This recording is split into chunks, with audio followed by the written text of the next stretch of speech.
د امریکا په ولسمشر ډونالډ ټرمپ برید شوی دی خو له صحنې خوندي ایستل شوی دی.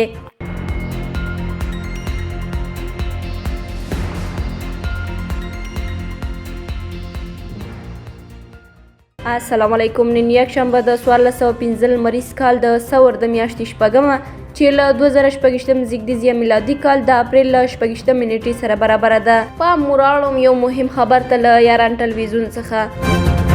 په واشنگټن کې د شنبې په شپه په سپینه ماڼۍ کې د خبریالانو کلنۍ میلمستیا پر مهال د ډزو غږونه اورېدل شوي چې له امله یې د امریکا ولسمشر ډونالډ ټرمپ په بیړنۍ توګه له صحنې ایستل شوی، خو چارواکي وایي چې هغه او نور لوړپوړي کسان خوندي دي.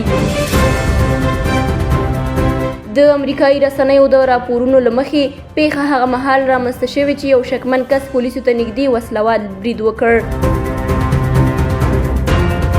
د امریکا د پټو خدماتو ویاند وویل بریدګر له لاسي ټوپک او څو چاقوګانو سره یو ځای نیول شوی.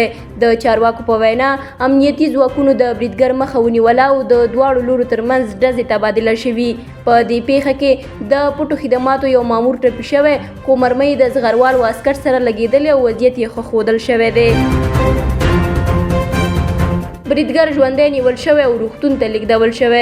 په ورته وخت کې د امریکا ولسمشر ډونالډ ټرمپ وروسته په خپل پیغام کې ویلي چې دا یو له پیښو ډکه شپه وه او د امنیتي ځواکونو چټک او زړور اقدام یې وستایه. هغه زیاته کړې چې غوښتنه یې کړې وه چې مراسمو ته دوام ورکړي، خو وروستۍ پریکړه امنیتي ارګانونو ته پرېښودل شوې وه. چارواکي وایي چې پیښه تر څېړنې لاندې ده او د فدرالي تحقیقاتي ادارې FBI د واشنګټن پولیسو په ګډون امنیتي ځواکونه په سیمه کې حضور لري.